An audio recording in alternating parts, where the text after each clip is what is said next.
It is over. 4 years. 2 days away from 4 years, fam.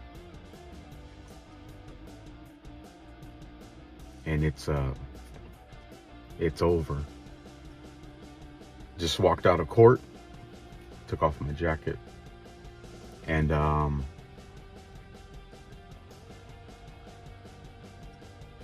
case dismissed against Alfredo Luna, who you guys know as Alpha. It is over. I'm free again.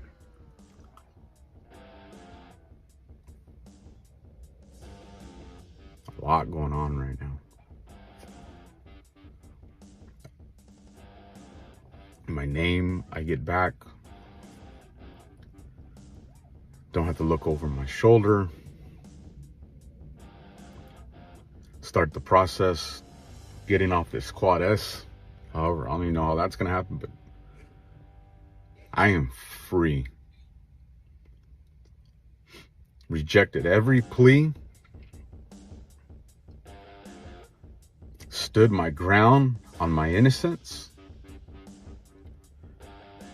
And even when I was told over and over and over, you gotta plea, you gotta plea, you gotta plea, I knew what was right. I knew all the criminal things that went into trying to bring a case against me.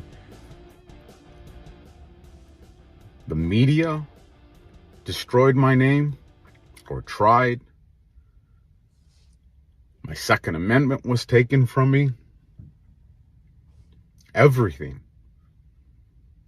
They dropped the civil case a few years ago, for those who've been following my story. And then this was the criminal matter. This J6er is free today.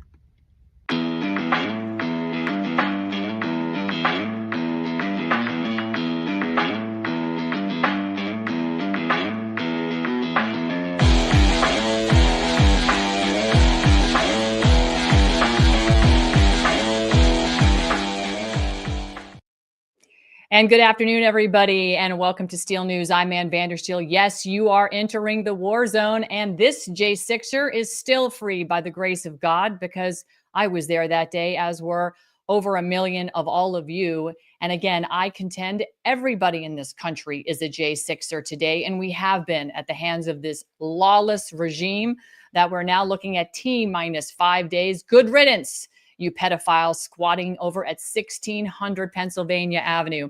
We've got a great show for you today. I just want to let you know we are back on my old Rumble channel. Yes, I spoke to the CEO of Rumble personally, and I want to give him, Chris, a shout out. Thank you so much for looking at the evidence and recognizing that I could not possibly have a copyright violation on my own content. That was an erroneous copyright file claim that took my original channel down, and it is back.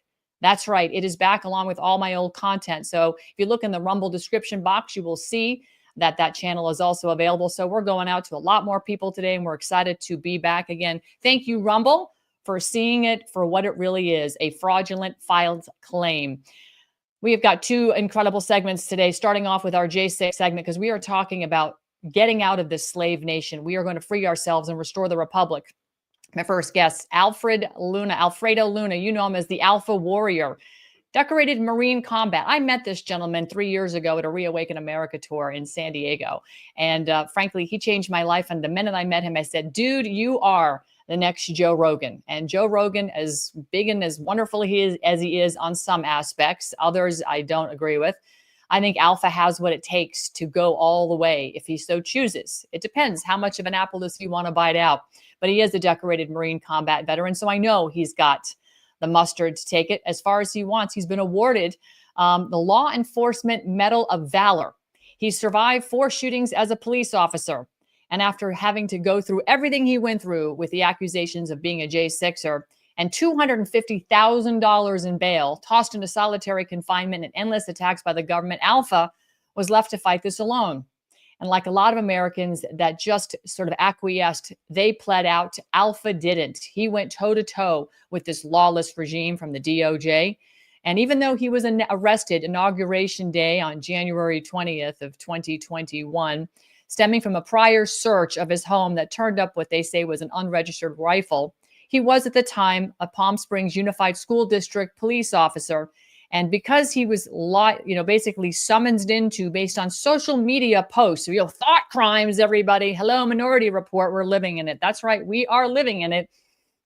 He was classified a domestic extremist by the FBI's Joint Terrorism Task Force, which led to his arrest. And of course, he pled not guilty because he's not guilty of domestic extremism. Even though they try to put him into a felony position, he is not guilty of it. You have a freedom of speech, a First Amendment to say what you think. And again, based on this prior search, Luna, Mr. Alpha, was arraigned at the Larson Justice Center, and he was arraigned out on custody of $250,000 in bail. Court papers allege that Alfredo, who, as I said, was a former Cathedral City police officer, was part of this whole QAnon conspiracy theory movement. And they tried to classify him as a right-wing militia group member, which, of course, led to what they believe was the insurrection on J6. Folks, I contend there's nothing wrong with being a right-wingist any more than there is if you want to be a left-wing nut. Go ahead, be all the much of a nut you want to be. And militia is constitutionally protected in our Second Amendment. So if you so choose to be part of a militia, the government is supposed to call forth the militia. Read the Constitution. It is all in there, people. This is not stuff I'm making up. It is legitimately in there. And Alfred, I love calling him Alfredo Luna, my buddy Alpha Warrior is here now. Alpha, it is great to see you. It is 4 years ago today when this bullshit started, and I am so glad to see that you are a free man. Case dismissed. Case dismissed. And as a matter of fact, it's 9:07 Pacific time. At this exact hour, I was about 15 feet from where I am right now in my backyard, with 4 FBI SWAT operators around me, and them beginning the interrogation forced against me because I had asked for an attorney, and everything started from there.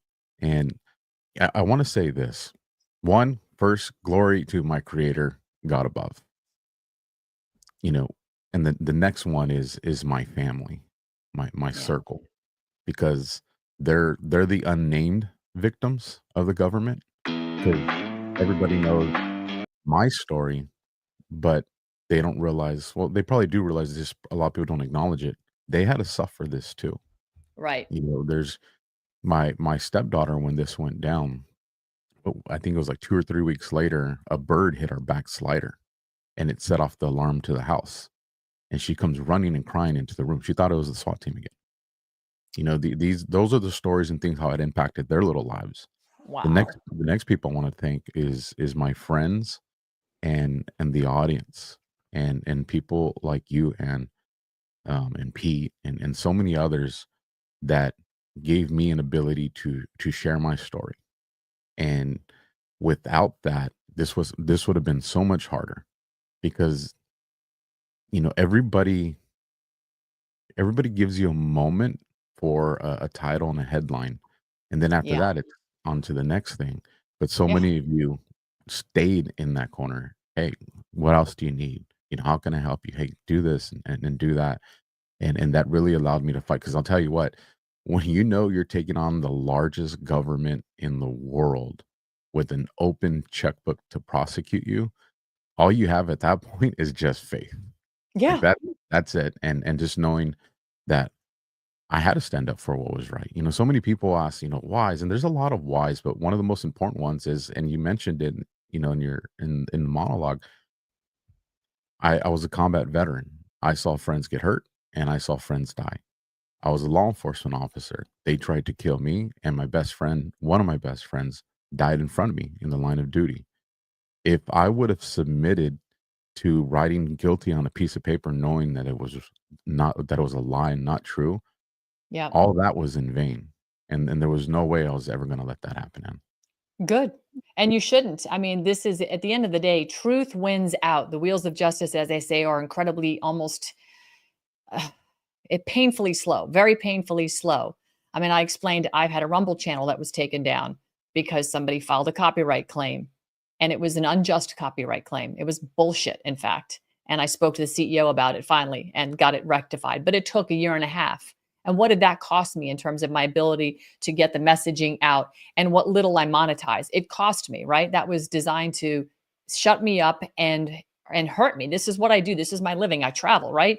What does this cost you besides the emotional toll, the familial toll, which you can't even put a price tag on, right? You can't put a price tag on that because you were literally the focus of the government monolithic bureaucratic machine designed to shut people up like you and eliminate you, erase you from society. What did that cost you financially to go through all this? It cost me everything. As a matter of fact, unless the grace of God changes things, I'll be in debt for the rest of my life, paying off a lot of these bills that resulted from this. They made me a quad. I was one of the first quad Sers. I discovered this back, I think it was like April or May of 2021 when I went to take a flight to Dallas. You and me both. I around the same time I get a couple of letters from Bank of America, which I had been banking with since I was 17 years old. I'm 44 now, and I got debanked. They said you have 21 days to remove your funds from this. Gave no reason. Said you cannot appeal this decision. So thank goodness I had a backup plan for something like that. Actually, I'm free, so I don't have to worry about it now. Yeah, I was part of a credit union at the time from the military. So thank goodness I had that because if I didn't, I don't even know how I would have been handling banking. But my right. main bank, took it down. And even though I was in the fight for my old job back, which I had won, I had my resume, glory to God, is a very good one. And so I was applying at all these places in the interim and immediately hired. And not only just hired, offered bonuses, offered like really good incentives. And then they would do the background check. And that FBI pending case would pop up. And then they would have to rescind the offer. And so finally, one of these gentlemen, he was a real cool guy. He says, "Hey, look, man, uh, with your resume, I know we probably weren't the first ones you came to. So this is probably, you probably haven't been told, but this is what we saw."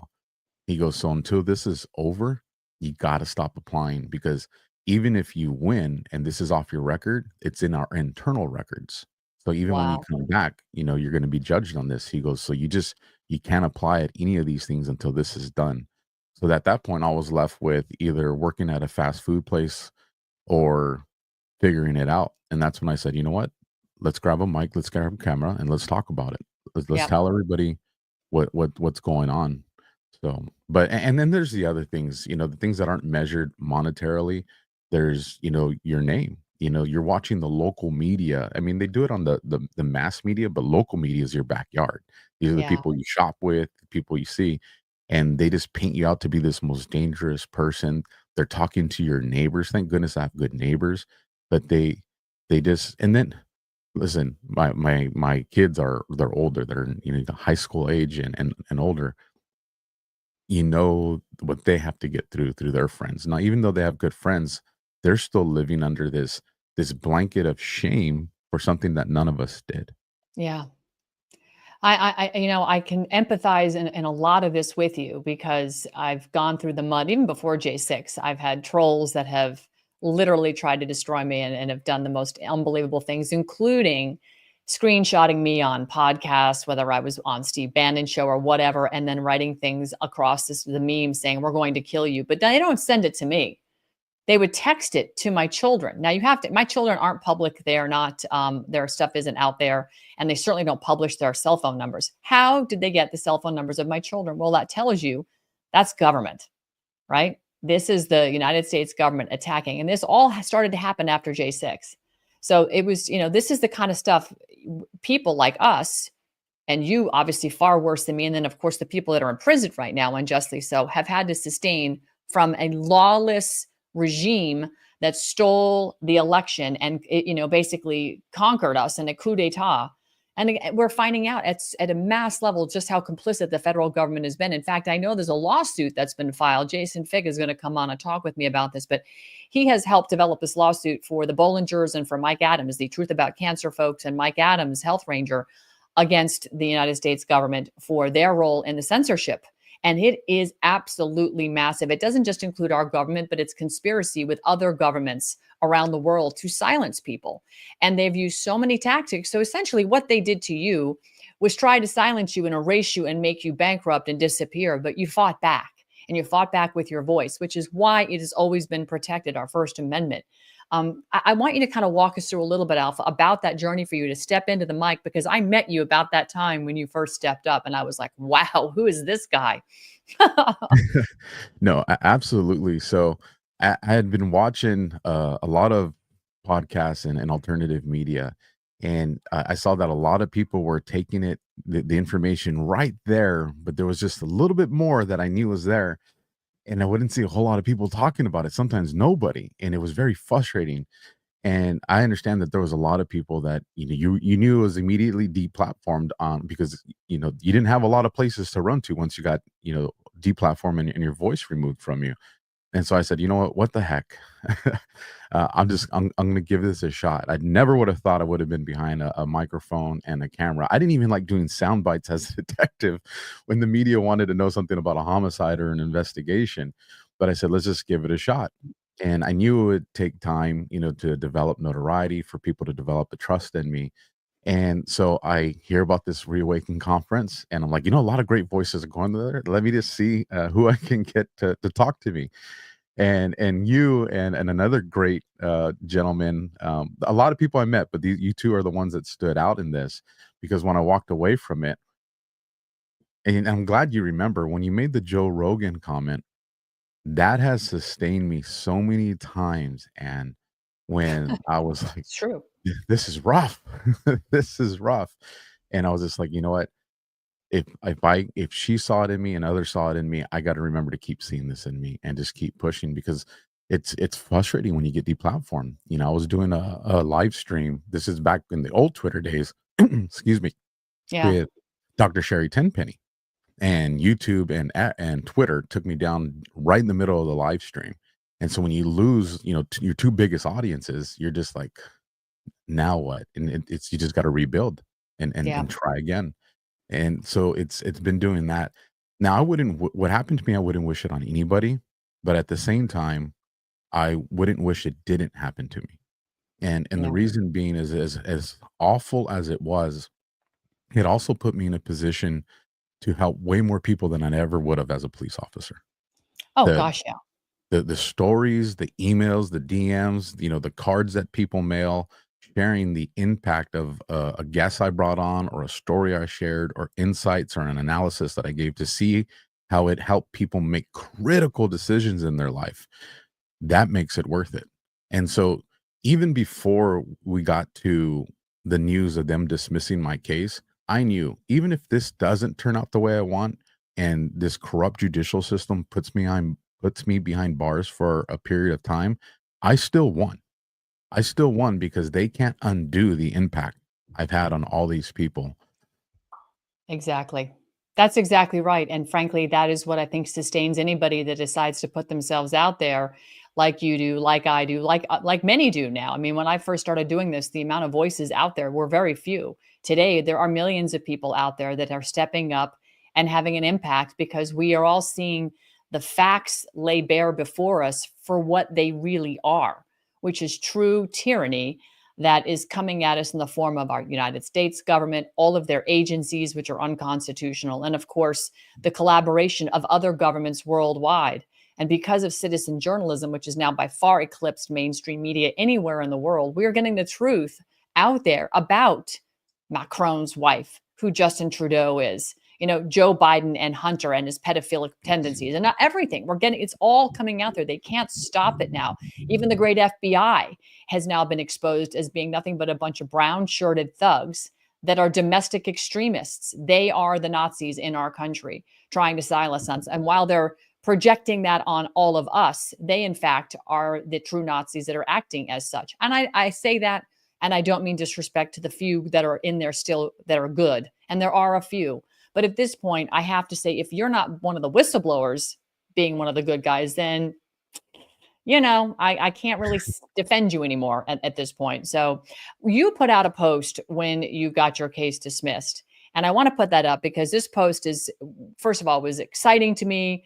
It was great to hear from you yesterday about this. And you're putting out there that, whoops, what just happened? Sorry about that. We won. The government has dismissed its J6 case against me today. I did my best to keep my composure in this video. And this is the video I played. But obviously, there's a lot of emotions today. I'll be covering my story in depth live tomorrow morning on Kyle Serafin's show and on Friday night with Pirate Radio with Real Person Politics. That's James R. And I look for an article soon with CanCon. Actually, I used to work with James, by the way, at Your Voice America. There are so many of you to thank.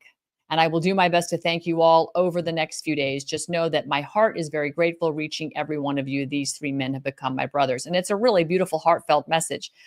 I love the message. And of course, General Flynn responded, I responded. But from there, we started to see the trolls come out. And this is where I say, it's difficult when you put yourself out there, but there's people out there that are basically calling you a fraud. You're not really a J6er and all, on and on. And that has just been, to me, I think that is the ultimate in insult when you do that, because these people have not walked a mile in your shoes. So tell me a little bit about that, what it was like to see some of the comments come in. And I'm going to actually, right here, this one, Jenna Ryan, this is not a J6 case. Tell me about seeing that and what you learned from this particular comment and where it developed for you. Well, I guess the benefit of this battle taking 4 years is in this 4 years of becoming a part of, alternative media, you realize if you put something out and it's impactful, the trolls are going to come out. So Right. I knew that this post was going to bring people out. I didn't realize this was the angle that they were going to take. I figured it was going to be more of the insurrectionists, Yeah. Orange Man bad and you guys shall be locked up. And there was a few of those. But when I saw this where, you're not really a J6er, this is not a J6 case. I'm like, if one, I understand that within the J6 community, there's been a lot of controversy and that there's some people that have, there are people that have exploited this. I understand that. And so I can understand people having initial suspicions. I can understand people going to the DOJ website and putting in Alfredo Luna Jr. and they're like, hey, wait, I don't see him here. But then Right. reach out to me so then you can get an understanding of how this is a J6 case, because then you'll learn that the words out of the investigators, the first words out of these investigators' mouth was, hey, we're here investigating the incidences around J6 and your social media has been reported to us about that because you want to disrupt a future event. Like, this is their words, not mine. And then on top of that, there was some other ones that put, you don't call yourself a J6er. You haven't been through what we've been through. Then that just tells me you haven't read my story or listened to my story, because I was thrown into solitary confinement. My bail is one of the highest bails for people that were granted bail. I'm on the quad S like everybody. I was Mm-hmm. debanked like everybody.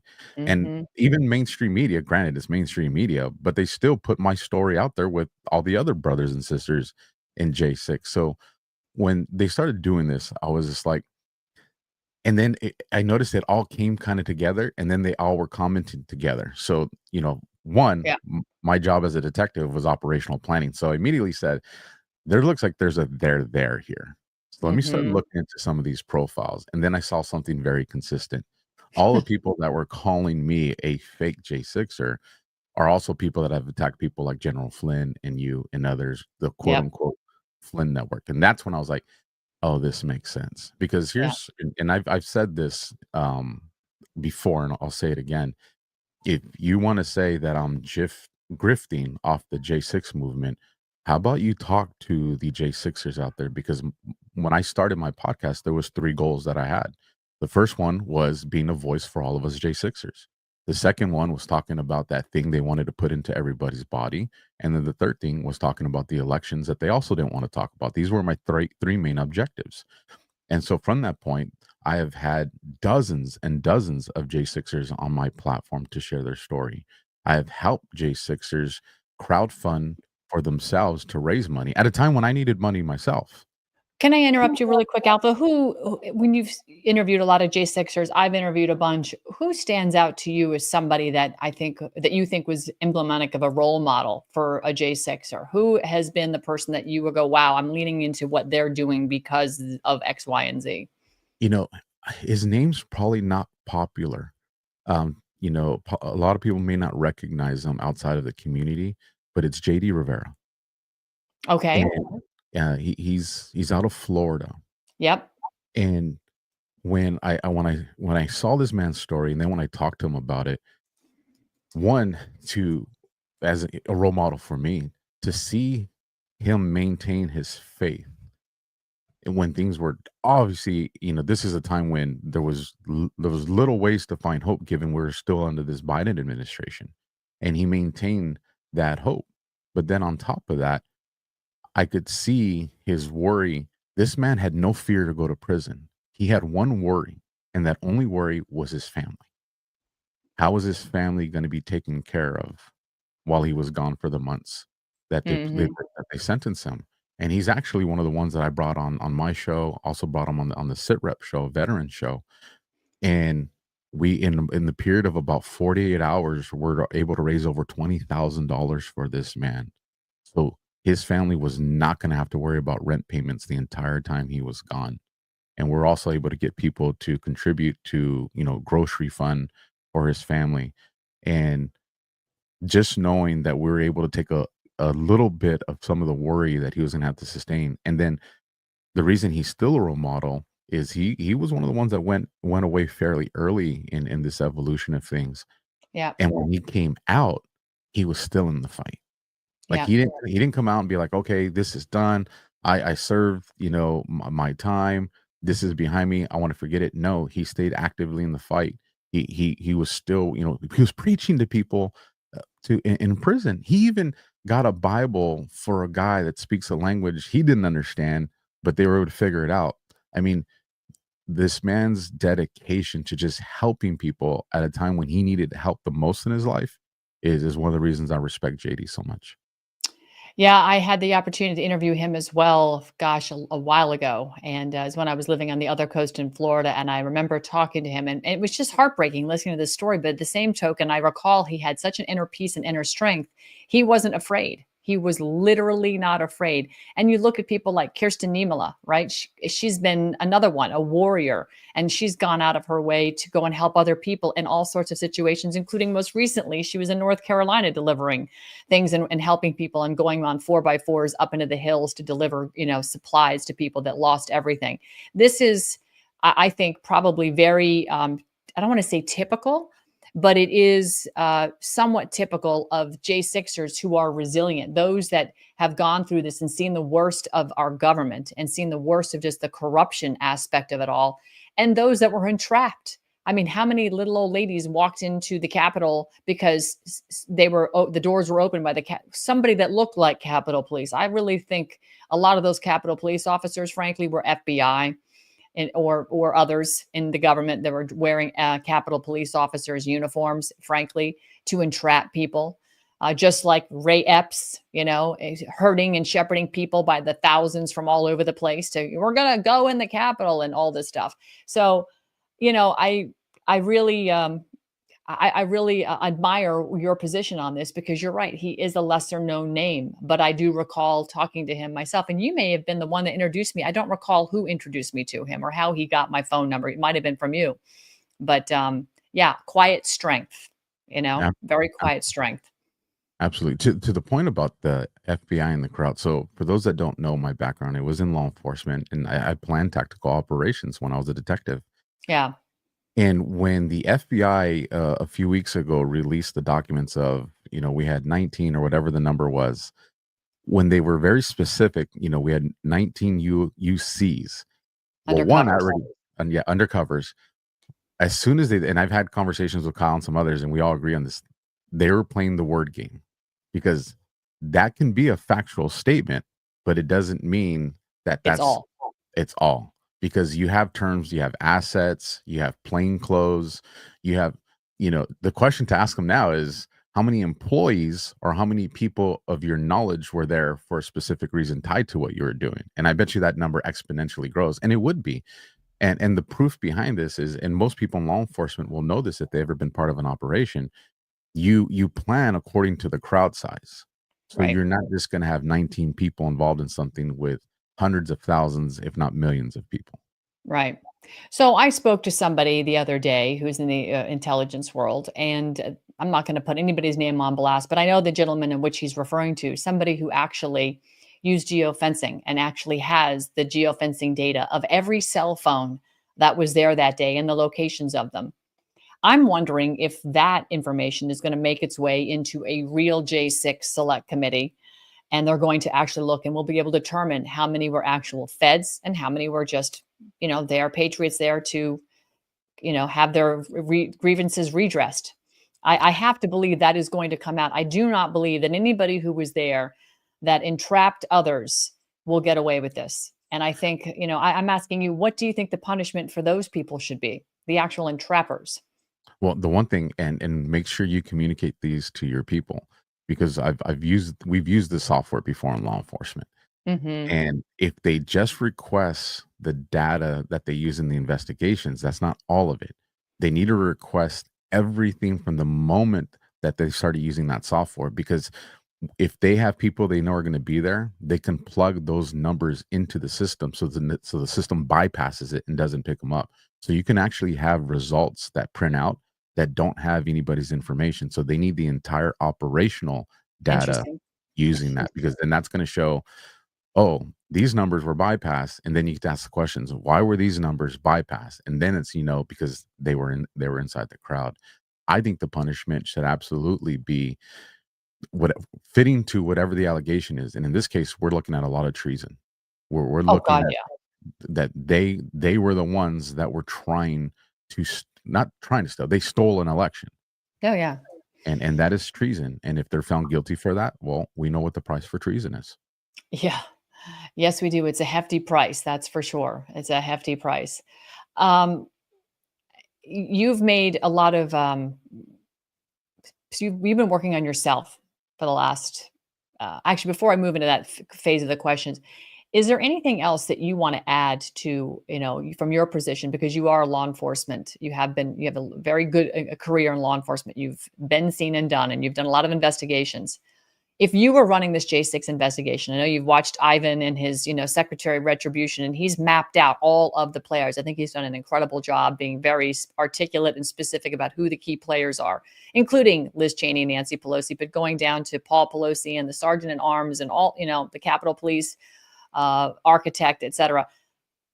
What would you suggest if you were going to reimagine this investigation in the format in which it should be, where we're actually going to go and get the entrappers and the guilty?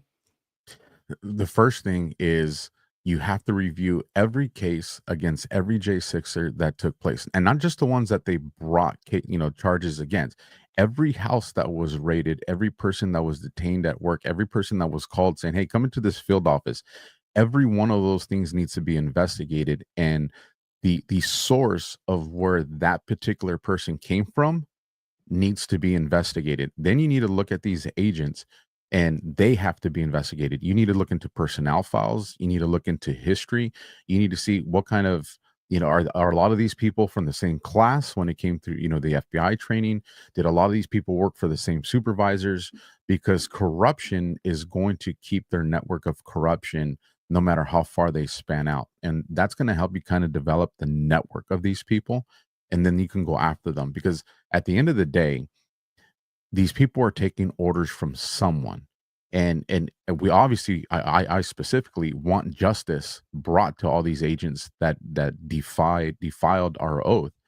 I also want to make sure that we find the source of where all this came from. Who in our administration was the one that put this into motion? Because if we don't find that person or persons, then it's only a matter of time before they wait it out and they do it again. So this investigation has to be something that they understand is going to be long term, but it's going to be thorough. Because the issue, and this is where the public has had a lot of issues with law enforcement, is law enforcement has been very stat driven and very media driven. And so Hmm. once law enforcement has gone to, like, we have these major numbers, and we have a story we can put out where we bust 2 kilotons of fentanyl, it stops. And that's the problem, because when you get that major bust, that's not the end of it. It's just a major bust. And this needs to Right. be something where you tackle down and take down the actual international or national crime syndicate. That's what needs to happen. Do you think Kash Patel should be part of the dismantling of the FBI, or should there I, be the FBI reimagined? I absolutely, so my opinion has changed on this one, Ann. So prior to Trump announcing Cash as his selection, I was like, completely do away with the FBI. It is Hmm. it is an agency we no longer need. Hmm. When he made the announcement for cash, I said, hey, we have the ability here now to get rid of the disease that's there and actually build this into an organization that exists. Because the reality is FBI, we when we hear it or we see it, we think of what we see in the movies. But in reality, that's not really how they are. You know, a lot of and Kyle says this all the time. They rely on your local office, whether it's your municipality or your sheriff's department. The FBI is really just there to offer us a budget to Right. do these major investigations and to kind of take it behind the Sorry. No, you're good. I was like, I wanted to make sure it wasn't me. No. It allows us to, you know, cross state lines and do things as you know, when you get these federal oaths that you take to be a part of it. But with that being the case, now you have the ability to where one, you can make it a lot smaller, doesn't need to be as big as it is. And you can actually make it something where it can really supplement local law enforcement the way it should be. Right. Because we always talk about the kids. These things are about the kids. But local law enforcement truly doesn't have the budget and the resources to take these investigations where they need to go. And so when you look at cases like such as, you know, child trafficking or human trafficking, this is where if you had a legitimate FBI, you could actually have a successful law enforcement organization because then the FBI could come and use its budget. It could use its networking with agencies that cross state lines to make this collaborated effort to where you can actually bring a resolve to these types of cases. So if you can get rid of the corruption that's there and you can restructure what its focus is, then Hmm. yes, I think it's worth keeping. But first we got to get rid of the corruption that exists. And I think cash can do that. Well, from your lips to God's ears on that, and I think cash can do it, but my concern is, and it's human nature, really, and this comes back on we the people. Number one, the FBI is not a chartered agency or a chartered essential service of the Constitution. It's not in there, right? So this is outside the Constitution. Number one. Number two, human nature is such that it is eventually it's just sort of reducing the size of cancer, and because human nature is what it is, it's only a matter of time before the corruption becomes systemic again. It's just human nature. And You so know, this is the eternal battle of good versus evil. And I think that you can, here in Florida, that the FBI should never have gotten into Mar-a-Lago. But whose fault was that? Well, Rick Bradshaw, the sheriff of Palm Beach County, he could have done something to stop it. DeSantis could have done something. And that we allow the federal agency to have jurisdiction down here. And again, this goes into the corporatocracy of our country and zip codes. It's a layered thing that's gone on to basically steal the republic and supersede us with corporate, bylaws and rules and statutes and codes that allow them to gain access because we tacitly agree to their stupidity and their rules. So I well, look at this very organically, that stripping this away and putting the law enforcement back in the hands of the people, where the sheriff really should have this power, right? We should elect the guy based on how good he is, not on whether or not he's politically winded one way or the other. So I love Cash. I think Cash can do a great job, but I would hope that Cash would really reduce this down to just administrative looking at stuff and putting the power back and the investigation back out in the states and say, hey, we're looking at this. We've uncovered this with our tools. We're going to hand it off to you, Oklahoma, or to you, Florida, or wherever. Let us know if we can be of assistance. But to give these brown shirts power like they have today to come and bust in your house, oh, hell no. you know, Absolutely not. so that is a very legitimate concern. And so here's one of the things that he can do that I think would make us all feel comfortable. And when I've said this, a lot of people have said, well, what are you talking about? I've told people is we need to get rid of municipalities. And I work for one. You know, my old agency, Cathedral City, it's a city agency. It's not a sheriff's department. And when I tell people we need to get rid of municipalities, the reason being is your police chiefs are not elected. They're appointed, and these are at-will employees for the city council, which means they're going to go with whatever's trending for the city council, which is going to be what brings in the city money. So they don't really have a focus on the crimes that the citizens are concerned with. They're more focused on what's not going to affect the revenue coming in, whether it's tourism or the commercial districts. So we need to go just all sheriff's departments. And I always tell people the good guys from the municipalities would get absorbed into the sheriff's departments anyway. So the good cops are not going to lose their jobs. essentially they're just going to be retitled after an updated background process. So once you had a nation that's only governed by sheriffs, because the sheriff is an elected position, which means if we don't like what he's doing, we the people can pick a different sheriff. Then this is where the FBI part can come into. The FBI doesn't have to be people, it can just be a thing. You can have, like you said, an administrative portion, and then you can have a supervisor and maybe an analysis person or team that doesn't have any enforcement powers, just analysis, that works at these field offices. And then the FBI is just made up of people that the sheriff sends over for a specific amount of time, whether it be 4 years or 6 years. And then these people are in a cycle out. So what it does is, one, it constantly puts every few years a new set of faces and bodies that are in there. And it's your local law enforcement that's just using the budget and source of the FBI, but there's no people there. So essentially, you're removing all the enforcement powers that an Right. FBI would have. And all they really become is just a mechanism that the sheriffs from all over the country can communicate with each other and have a Right. network there. I think we're kind of saying the same thing, but coming at it from different tactics. And I think you're absolutely right. They should have zero authority to pounce in our state and, come and raid your house. That really should be the sheriff. They have to give a compelling reason why said American has done something that is against the law. And this is a much longer conversation, but I appreciate you at least tipping your toe in the water with it, because I think we're going to have to continue to have this conversation. And this is where the American people come into governance, self governance, where we have to say, you know what? I'm going to start going to my sheriff. I'm going to start having these conversations. I want to go to my county commissioners and talk to them about this, about how we can, say no to federal law enforcement and bring it home, but we'll rely on them for intelligence that maybe they have better tools than we do, things like that. So I appreciate that, Alpha. Last thing before I let you go, you have become sort of a self help voice out there, and you're really motivating people, to dig deep and take personal responsibility for self improvement. And I love this post. Day 17, built for the storms. Today, somebody was told they're dying. Today, a family got a foreclosure notice and doesn't know how to make it.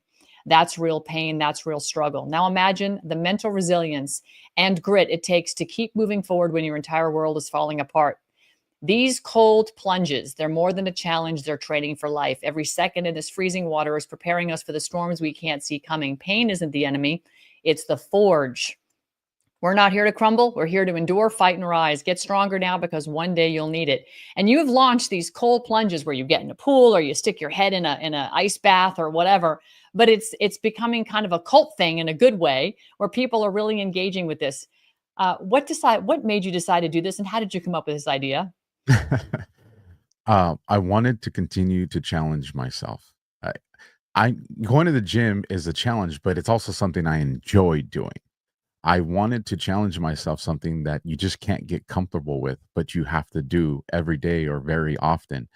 And so when I started researching into this, I saw some Joe Rogan podcasts, Andrew Huberman, Dr. Susanna Soberg, and I realized not just the health benefits, but the mental benefits of doing something like this. And these last 4 years, and we get the good emails, but then you also get the emails where you can feel people's anxiety and plight, especially after you interview like a certain doctor and you get overwhelmed because whether it's them or their kids, but you can hear the desperation.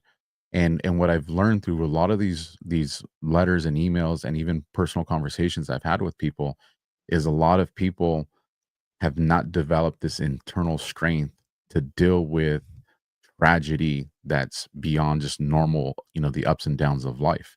And Yeah. so I was like, you know what? I don't want to just tell people about something to do. Let me just live this for them. Let me show them that you can be in something that is painful, you can be in something that is uncomfortable, and that if you just make yourself focus on this, you can sustain it. And that's where this grit comes in of you know, we need the American grit of the 30s and 40s again. Yeah. And we see some moves of this country wanting to make America healthy again and different things like that taking. So this is me using, the people that follow me and to just be an example and show people mental resilience is one of the main keys to anything that's going on in your life because God is number one. But then after that, you have to be able to make sure you are strong enough that you can fight a fight that you're all alone in, because you're not always going to have a support system around you. So No. this is just to make us independently strong. Yeah, well, it's a great message, and I love the fact you're forging ahead against adversity, and you're weaponizing adversity into inner strength, which is really a great lesson for all of us. And through the fire rises, the phoenix from the ashes. And I say it's going to be the American bald eagle, not the phoenix, but we are rising. And you are one of those voices that I respect, revere, and saw immediately as somebody that was going to be a magnet for a lot of other people to find that inner strength and come together. And we are winning. We are winning this battle slowly. It's a slugfest, but President Trump did tell us that nothing good is easy. You have to fight like hell, and he said it: fight, fight, fight. And so you have definitely picked up that mantle and run with it. And Alpha, it is a pleasure to see you on the other side of 4 years of just an absolutely horrific situation, but you made lemonade out of lemons. And God bless you and your family for sticking with you through all this, and everybody that has supported you as well. It's all going to be okay. It will in the end be okay. Absolutely. And I just want to say, for those that are listening, doesn't matter how hard your life is, you can win. So don't give up on yourself. Yeah, never give up on yourself. Alpha, thank you so much. As always, where can folks follow you? You can go to alphawarrior.tv. If you're watching on the great platform of Rumble, shout out to Chris. You can search out The Alpha Warrior Show. If you want to get in the information war trenches on X, you can follow me at X, Alpha Warrior X. And if you want to help support the fight that I'm in my cause, I do have a GiveSendGo. It's givesendgo.com/defend Patriot Luna. Defend Patriot Luna. All right, Alpha, thank you so much. As always, God bless you. And we'll see you out there on the internet. Hopefully, I'll see you in person somewhere very soon. Absolutely. Semper Fi. Semper Fi. Take care. Wow, what a great guy. I remember meeting him, and he left an indelible mark in my brain. I absolutely just love that man. He's got such a great peace about him and a strength, and to sit next to him, you seriously feel it. He just gives it off, and you lean into it and you take from it in a very good and healthy way. So I'm so glad to see him on the other side of this. And to the trolls that think he's fake or whatever, you know what? You know where to go. Take yourself out with the trash. In fact, we're seeing the trash take itself out right now, as a matter of fact. By the way, some breaking news coming in. I just want to get to this. This is from President Trump, actually. Let me pull it up here. We actually have some exciting news. He says, we have a deal for the hostages in the Middle East. They will be released shortly. Thank you. And then he put this tweet out, or truth, I should say, excuse me. The epic ceasefire agreement could only have happened as a result of our historic victory in November, as it signaled to the entire world that my administration would seek peace and negotiate deals to ensure the safety of all Americans and our allies. I'm thrilled American and Israeli hostages will be returning home to be reunited with their families and loved ones. With this deal in place, my national security team, through the efforts of Special Envoy to the Middle East, Steve Witkoff, will continue to work closely with Israel and our allies to make sure Gaza never again becomes a terrorist safe haven. We will continue promoting peace through strength throughout the region as we build upon the momentum of this ceasefire to further expand the historic Abraham Accords. This is only the beginning of great things to come for America and indeed the world. We have achieved so much without even being in the White House. Do you even need to be in the White House? Just imagine all of the wonderful things that will happen when I return to the White House and my administration is fully confirmed so they can secure more victories for the United States. Well, that is fantastic news. I am really glad to see that. I know that a lot of people have been impacted by what has happened over there. And we continue to feel that. Our wallets for sure have felt it with the amount of money that we've sent over there, as well as other countries that, frankly, we shouldn't be involved in any of these. But we are, and here's where, it's what it is. I want to remind everybody that this show is actually sponsored by great sponsors like Augusta Precious Metals. And I actually am a person who believes in what I push. In other words, if I am behind something, it's because I'm doing it too. Gold and silver have always been a staple for people that just want to have, secured wealth. If you have accumulated any money whatsoever and you want to preserve it, gold and silver have always been the safe haven. It is actually doing quite well these days. If you are a gold investor, you know what I'm talking about. And I encourage anybody and everybody, if you have an IRA of $50,000 or more, head on over to Augusta Precious Metals. You can find the link in my description box below in Rumble, or you can call them at 888-782-9064, 888-782-9064. This is who I trust. I trust them. They give you probably a 6 phone call and Zoom meeting step before you actually make any investments. They really take the time to educate you. They'll offer you free information. You can download a free PDF and learn. You can get on a Zoom call with these folks. Like I said, they'll meet with you 4, 5, 6 times before they actually, decide if you want to make the investment. But there is a minimum investment amount. So if you have an IRA worth $50,000 or more, I highly encourage you head on over to Augusta Precious Metals and give them a call, 888-782-9064. Also, something else I take very seriously is my health. And in that light, I'd like to remind you that Steel Health is still very much alive and well. I just had my green smoothie not a couple of hours ago after I got done doing 7 miles, which I try to do every day with my dog Vegas, who's right down there sleeping and snoring on the floor. Hopefully you can't hear that.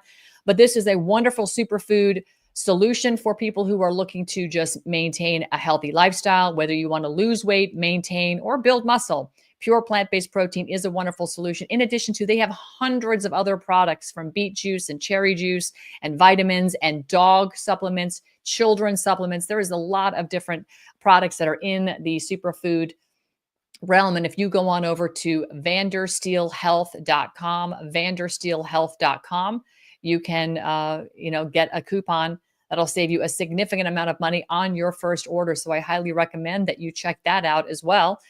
Okay, without further ado, we're going to move into the second half of our show here. And I said we have got a phenomenal show today. We are going to be basically exiting this slave nation. And part of that is the income tax.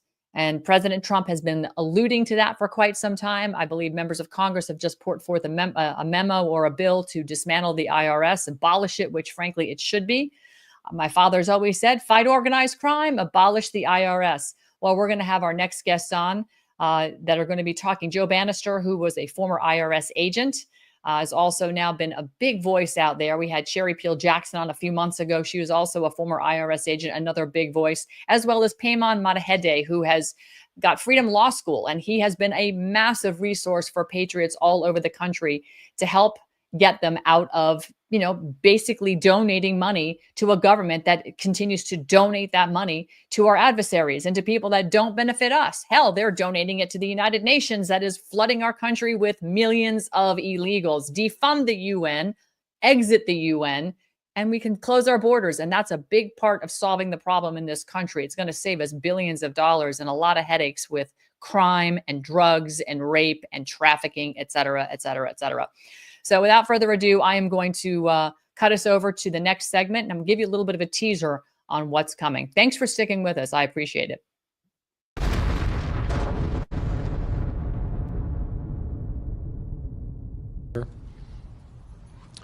And inside the report, I basically centered on 3 allegations. Due to the constitutional limitations, most Americans are not required to file returns and pay income tax. That was the first allegation or claim. The second one was that the 16th Amendment to the U.S. Constitution was never legally ratified. And the third allegation was that the U.S. government finances its operations from the unconstitutional creation of fiat money, not with revenue from income taxes. So how do you think that got accepted by my supervisor? Well, with the report, I sent along a transmittal letter, and the basic message there was, look, I've devoted everything I could to doing a sincere job in investigating these claims. And I ended with, if the IRS declines to conduct its analysis or dismisses the evidence, then I must tender my resignation. My oath to support and defend the Constitution of the United States was made to God, and I cannot serve 2 masters.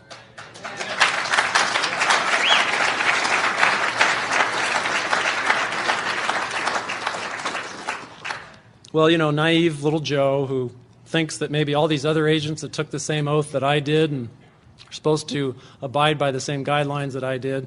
The Democrat Party needs to be renamed what it really is. It is a communist party.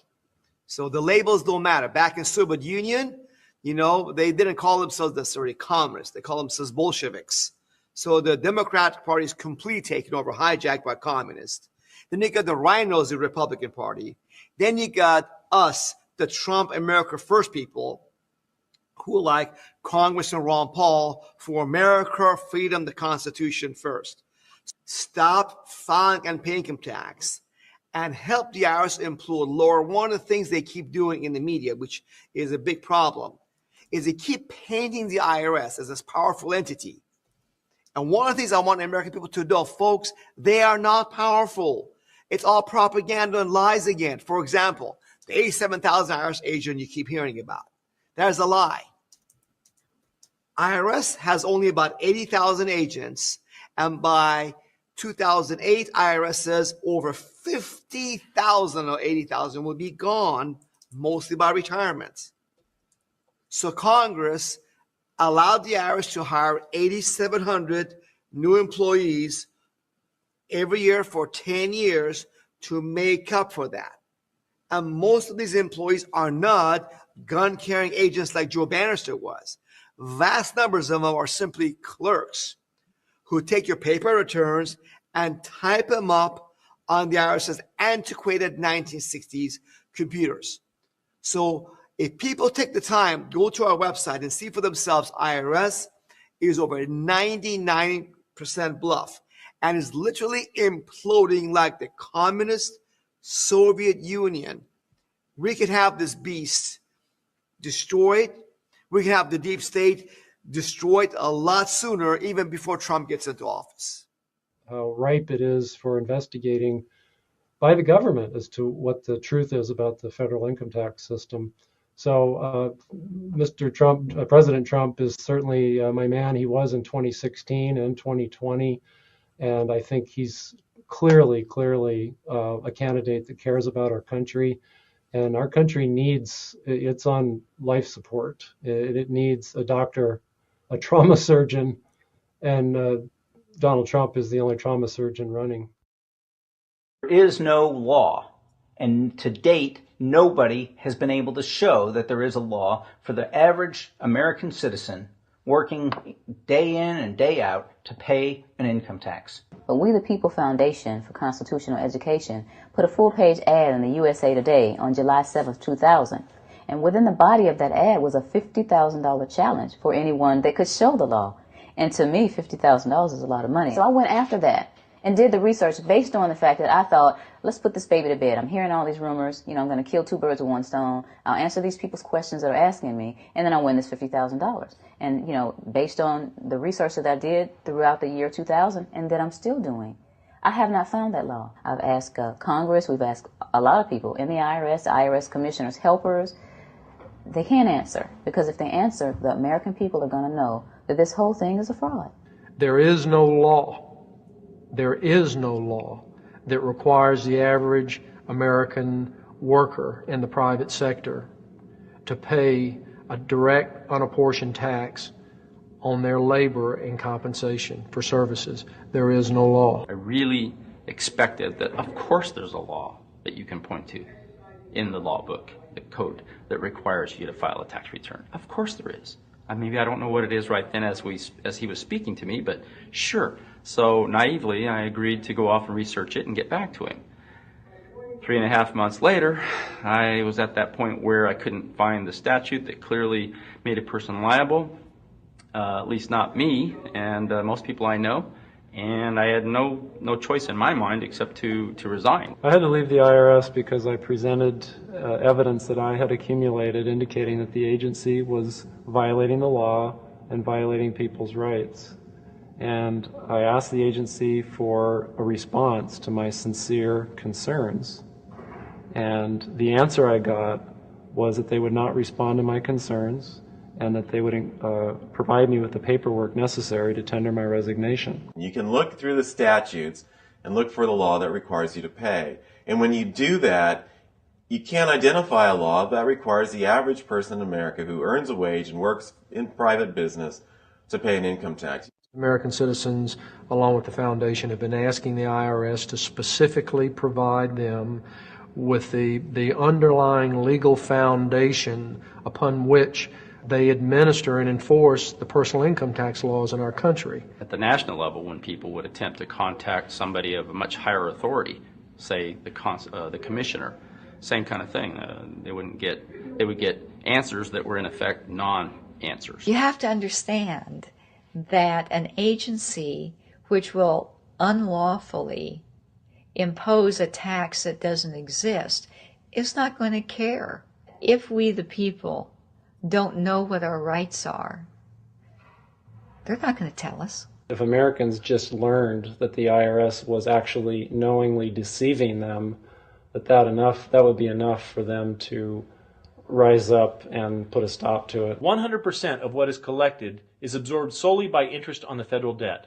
All individual income tax revenues are gone before 1 nickel is spent on the services taxpayers expect from government. People have been told, that you need this income tax system to fund government, which is absolutely ridiculous. I mean, my question is, well, if that's true, how did we fund government from 1776 to 1913? The main purpose of the income tax is not to raise revenue, but to redistribute wealth and to control society. A lot of people might say, well, gee, if there wasn't an income tax, what would happen to education? They don't understand that education is paid for the most part, out of state and local taxes, your property tax. People might say, well, how are we going to build and maintain our highways if there's no money coming into the government? We need our highways. There is a tax on every gallon of gasoline that people buy. Proceeds from the income tax do not pay for highway construction. I believe that in both spirit and substance, our tax system has come to be un-American. Death and taxes may be inevitable, but unjust taxes are not. This small booklet includes the Constitution of the United States, the Bill of Rights, the Declaration of Independence. This is a document that every citizen should read. It's a document which freed an entire nation. This is the Internal Revenue Code, and this document, and the unlawful application of this document by the Internal Revenue Service has enslaved the nation that this document attempted to free.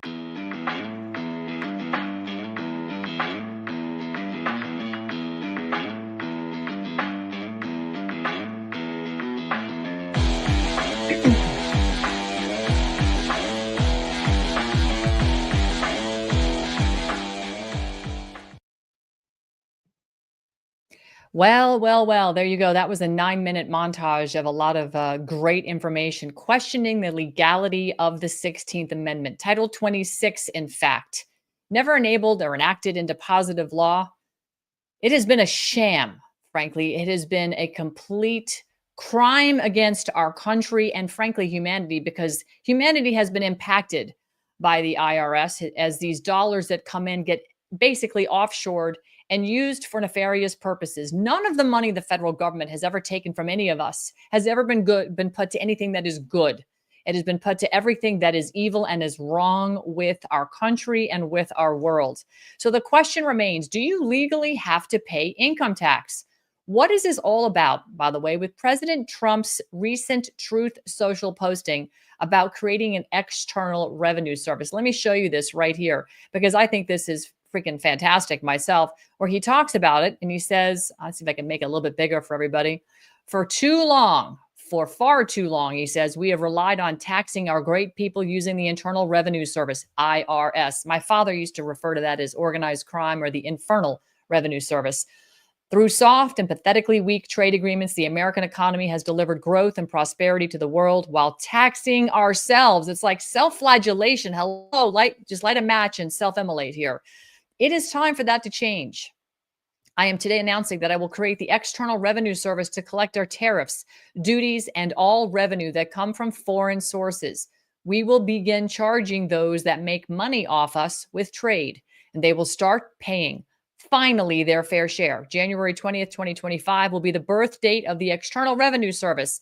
Make America great again. Well, in the spirit of that, is he adding another agency? And is he going to take away the IRS? Because frankly, he needs to abolish the IRS. It's this thick of revenues or codes and statutes. Nobody can really understand it because they sprinkle it all over the place. Definitions of whether you're a U.S. citizen, a resident, non-resident, a national, what have you. And if you go through the US code, which again, I remind everybody is corporate bylaws that have smothered the republic. We are no longer operating under our constitutional republic, the Constitution for the United States. We are operating under the Constitution of the United States. And if you look back in history and you understand the tariffs and the way we were structured before the income tax was ever layered in to suffocate us, you would know that we were never more wealthy than we had a system of tariffs. We had the most money we ever did in the Treasury in the late 1870s, and that was a tariff system. So I find Trump's truth post interesting because he wants to go back to that. And he has alluded to doing away with taxes on tips, and then it moved to personal income. And I believe that there's already a bill right now in Congress that they're putting forward about abolishment of the IRS. Hell, they should abolish the Fed. We should be out of the UN, NATO, all of it, because none of that existed in our organic constitution. But understanding all of that, we have a great guest joining us. So joining us after resigning from the IRS, Joe Bannister's transition from IRS insider to whistleblower, and he was in part of that montage that you watched, and tax education advocate, was greatly influenced by a call he got with a gentleman by the name of Bill Conklin. Conklin recommended to Bannister that he reach out to another gentleman, Payman Mottahedeh, and I've had Payman on the show before, for guidance and support. Mottahedeh then became a crucial ally, providing Joe Bannister with essential information and a network of trusted contacts, including experts, people that some of you even saw in the video. These are experts, activists, and former officials like G. Edward Griffin, as seen on the video, Ron Paul, personal hero of mine, attorney Larry Beecraft, and Ted Gunderson, remember the former FBI director? Well, with expertise in constitutional law and tax law, Beecraft, Gunderson, who was a former FBI agent, were particularly instrumental in helping Joe Bannister gain the credibility and navigate his new role within this community, skeptical of his former IRS position. This network not only protected Bannister from potential backlash, but also established credibility in the tax reform movement. He's now partnering up with Payman and the Freedom Law Group, and they're getting people out of IRS jams. Joining me now, before Payman gets here, actually, I believe he is here, I'm going to bring in Joe Bannister, and we have Payman also here. They both arrived. How fantastic. Gentlemen, it is great to have you on such a momentous day as we are rolling into January 20th. Thanks for joining me. Thank you, Ann. Thank you for having us. Big fan of the reports you do, by the way, with Michael. Oh. Wow, thank you. That's huge praise coming from you. So I appreciate it, because I'm a huge fan of anybody who recognizes the guilt and shame that we've been put under by an unlawful, illegitimate, unconstitutional agency known as the Internal Revenue Service. So hats off to you, both of you, for calling balls and strikes on that. So I want to start a little bit with a little bit of history. Payman, you're the founder of the Freedom Law Group and Freedom Law Academy, excuse me. And you've done great work for a lot of my Patriot friends out there that get into these tax jams. Are you getting them out of tax jams, or are you getting them to just completely stop filing? What is the sort of the base understanding of what you do? Just stop being a slave. Stop filing those 1040 income tax forms that the IRS uses against you to put you in prison. Stop confessing you owe the IRS money, and you can legally and safely stop the employer from stealing that money from your paycheck, called withholding, and sending it to the IRS. So that's the focus of us, is to do that, as well as drive the congressman to do the proper oversight of the executive branch, the IRS, the DOJ, as well as some crooked judges who are keeping us as slaves by misapplying the income tax to the people of the 50 United States that do not owe this money to the government at all. I agree. And there's lots of great resources that are out there now that come in all sort of flavors. Joe, I've watched your videos before. I've seen you on snippets. I've played that snippet about the IRS. There is no law that says you have to pay tax on your income and your labor. I've played that so many times in my shows. I hope people have kind of started to sniff it out and get the reality of the situation, because it appears President Trump is. But you really are sort of that person that was out there as an insider in the IRS that got caught up when you started doing taxes for other people and acting as a CPA and getting them out and amending returns. You got, in trouble with the United States government, and they try to kick you out of the IRS, and you've been in legal battles back and forth. Give us a little bit of a background on yourself. it's been quite a while now, but 1993 through 1999 is when I served as a special agent, an IRS criminal investigator. And I really expected to spend a full 20-year career with the IRS. But about 3 years into my career, I came across some information indicating that the tax laws weren't being administered and enforced as written, as they actually were passed by Congress and signed by a president. And so, being that I had taken an oath to support and defend the Constitution, and that that oath meant a great deal to me, especially since it was taken to God, I began to look into these claims. And I had a bias, which was the kids can't possibly be true. I mean, how could I be enforcing, laws, carrying this gun and badge around, and that these claims are true? So I spent about 2 years off duty, evenings and weekends, and digging, using all of my expertise. I was a certified public accountant at the time, and then, sworn as an IRS special agent. And after about 2 years, had to reluctantly conclude that the claims that, most Americans weren't required to pay the federal income tax was actually true. And so, being that I was working at the IRS, I literally went to my supervisors, and the Treasury rules of conduct, not to mention my oath, dictated that I was supposed to speak up. They when they talk about see something, say something.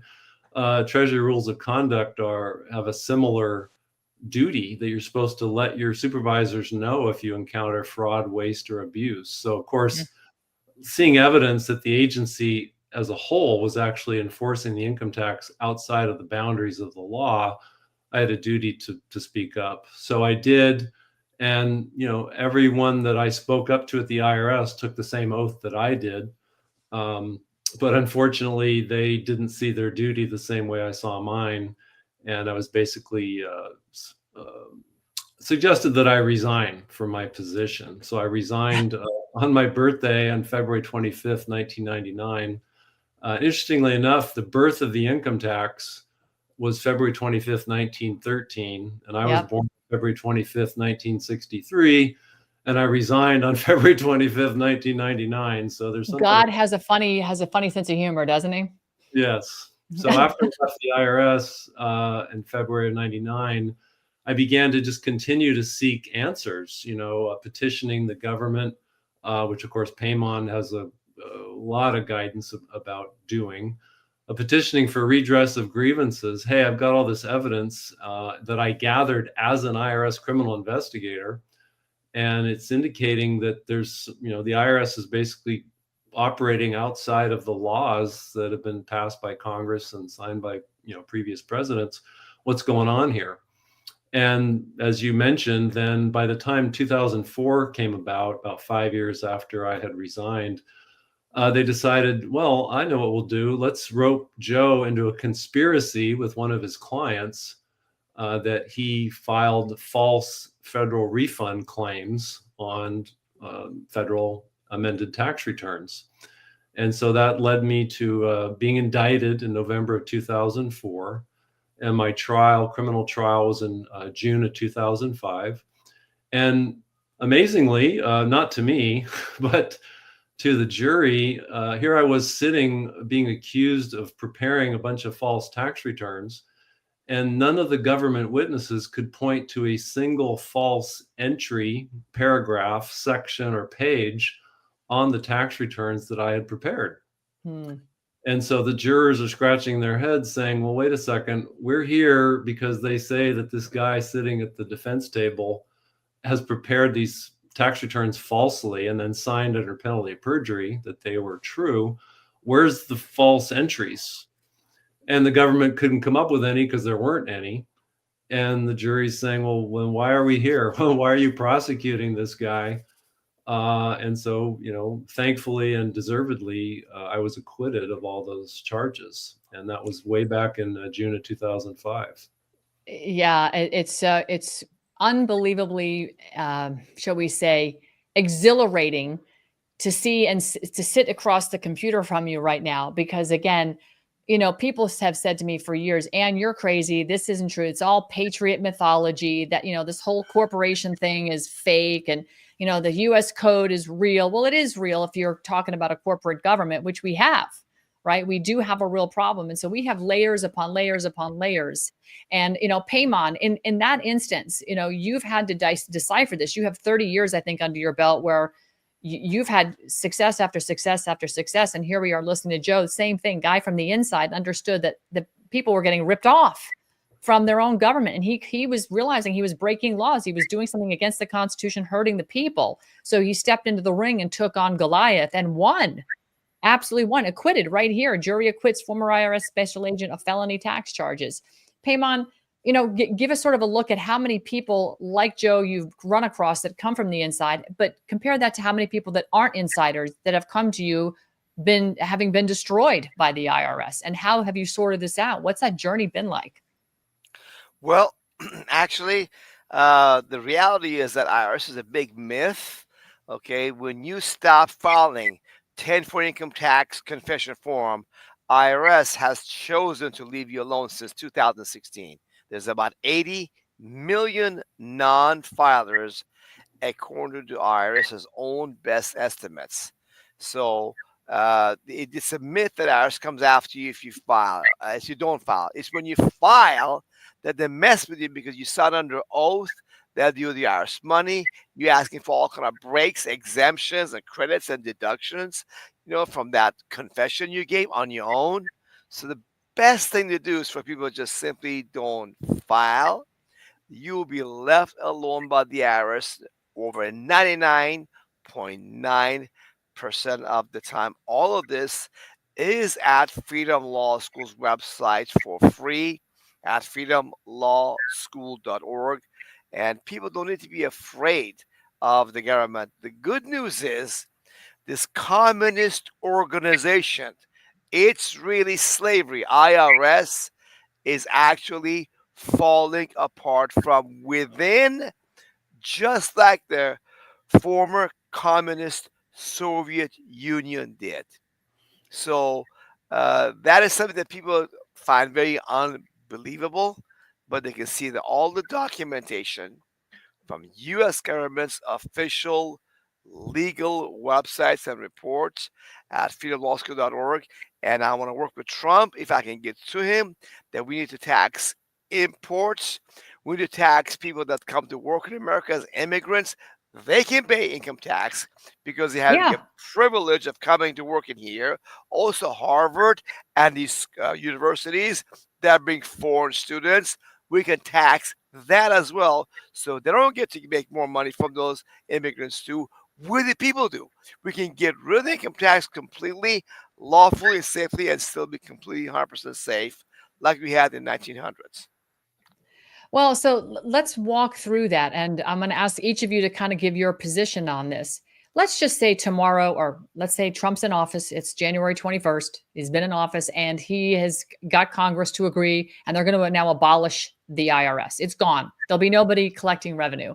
But we need, obviously, if we're going to go back to the constitutional form of our system, tariffs is what we did. And that was when we were the most wealthy, was under tariffs. So walk us through, what does it look like to untangle us? I'm going to ask Joe first. What does it look like to untangle us from this IRS? Can we just do it? Okay, that's it. We're done. Nobody filed. You're over it. Is it just that simple, or is there more to it? And what does that look like to move to a tariff system? Well, I mean, the IRS has been a nasty thorn in everyone's side. It's the 800-pound gorilla. I would say that, Paymon and Freedom Law School, hands down, they know how the gorilla operates. He's had 30 years to figure it out, down to a fine-tooth comb.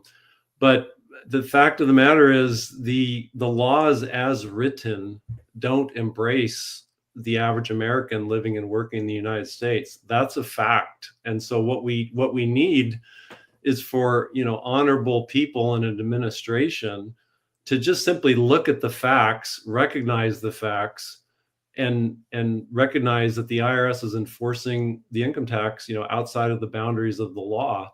So there doesn't need to be any law change, in my opinion. What we need, though, is a Department of Justice that isn't grinding up anyone like myself or Paymon or anyone else who are trying to just get the truth out to the American people. And that's what the DOJ and the IRS have been doing, since the 60s, is just anytime somebody tries to get the word out to the people, they get targeted for prosecution, for ruining of their reputation. Like in my case, I lost my CPA certificate because the IRS, railroaded me through this disbarment process, and anything they can do to just keep the American people from learning the truth. So in my opinion, the laws don't even need to change. It's just that the American people need to en masse learn the truth, learn that they've been deceived for over 100 years. Yeah. And an administration like we should have in 4 or 5 days, if they're really mean what they say, this can be a new beginning in the country where we actually have honesty in taxation and the constitutional boundaries are observed. Is this really a matter of people, just like Paymon said, you don't file anymore? Is there any sort of status correction that needs to be had? Because from what I've learned, becoming a U.S. citizen as we became in 1868 with the 14th Amendment, which I contend is constitutional, and they set up paragraph 3 specifically for what we saw happen. People tried to redress their grievances, and they called it an insurrection. So that's why they were trying to hang President Trump. And I feel like that was sort of a stink bomb put into the 14th Amendment for the day that we all woke up and realized we were getting screwed over by our own government. And they stole, they were stealing our country and, basically stealing the republic. Do you think we need to correct our status and get us back to that of an American national, where we live in our states and we're citizens of our state, and go back to the Union of States and really just shrink this government? I mean, would abolishing the IRS go a long way to that, Joe? Well, I think Paymon would have some good commentary here also, but basically the American people do not realize how limited the federal government's jurisdiction actually is. They can get their tentacles out into the states through funding, grants, and that's where the strings get attached. But I think there's really no need to adjust status or express what your status is. It's a matter of just the American people learning how restrained the federal government's jurisdiction actually is. And I think that then your status as living in a state and each state is sovereign, and that there were a federal union, all those checks and balances are still there. It's just that the American people are largely ignorant of how they work and how strong they are. Correct. Paymon, I mean, I'd like your thoughts on this. How do we rein this in? Well, I agree with Joe in that as a whole, we, the American people, have been brought up ignorant to the public school system, the government schools. They teach us we are one country. We are not. We are actually 50 countries plus one. Each state is a country. Florida, Texas, California, they're all countries within the union, just like in Europe, you have Germany, Italy, and France are union of those countries or states over there. So Joe is right. The federal government has very little jurisdiction in the states, but we're not taught that. So we are already, all of us, U.S. citizens, U.S. nationals, state citizens, no different than George Washington, and we don't have to do anything different. We just got to recognize that we were free. God gave us our rights. The government is only there to secure those rights.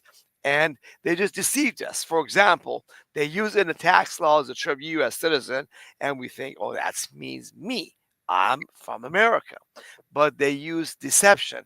U.S., United States, in tax law generally means District of Columbia, Washington, D.C. So when you say you're a U.S. citizen, you don't realize you said that you are actually from District of Columbia, which you are not. So all of this education is available for free at freedomlawschool.org for people to educate themselves. That is the key, education, and then just take back our country en masse, and the whole communist empire that Washington, D.C. is will collapse of its own weight by lack of support of the American people, just the same way the communist Soviet Union collapsed in 1991. Yeah. Well, I mean, they've made this very difficult for people to understand. And I think if people stop trying to decipher their gobbledygook and codes and rules and statutes and recognize those don't apply to us, they have tried to obfuscate the reality of the situation. Zone improvement parcels, a zip code, right? They consider that a federal jurisdiction, like Guam and Puerto Rico are federal jurisdictions. Washington, D.C. is a federal jurisdiction. It's a foreign entity. And when you cross into that, you are abiding by their rules and you're agreeing, sort of like going to another country. If you do something that's against the law in another country, they can prosecute you. I mean, hopefully your embassy is going to help you, but at the end of the day, it's going to be their rules versus whether or not they can negotiate with us. That is what happened with J6. But I also see them using this sort of word salad and definitions like person, right? It can be a corporation or a people.